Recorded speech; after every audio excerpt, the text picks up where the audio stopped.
তো তারপরে ঢুকার প্রথমে ছিল একটা ওয়েলকাম এনার, যেটা আসলো দাদা ভাই আর দিদির ছবি দিয়া। তো প্রথমে ঢুকতেই ডেকোরেশনটা খুব সুন্দর হয়েছে। আর এখানে সাইড হইতে আসলো আমাদের গুণ্য দাদা, যারা ছাড়া তো অবশ্যই বিয়ে আছে কোনো কাজ দেবো না গণপতিরে ছাড়া।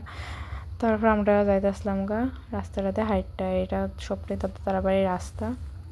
তো এখন আমরা অনেক মানুষ আসলাম, তার লেগে রাস্তা বলতে দেখতে পারতেছো কত ভিড় প্রচণ্ড। তারপরে এখানে জেঠুমনি তারা একটু অগ্রমঙ্গল করলো, তার লেগে একটু এখানে দাঁড়াইয়া একটু লেট হইছে।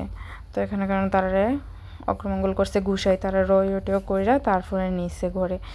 তো এখানে যাইয়া দেখি দিদি অক্ষণও আইসে না। দিদির যা খালি তো আমি কইতাছি যে বিয়ের দিনও দিদি লেট আসলো, আর আজকেও দিদি মনে হয় ফটোশ্যুট করতে আসলো।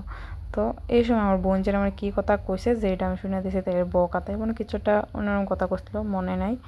আর এখানে আজকে তারা একটা চালাইছে প্রি ওয়েডিং শ্যুট। তো বিয়ার সময় আসলো আমাদের সঙ্গীতের ভিডিওটি দেখাইছে, আর আজকে হয়েছে প্রি ওয়েডিং শ্যুটটা দেখাইছে।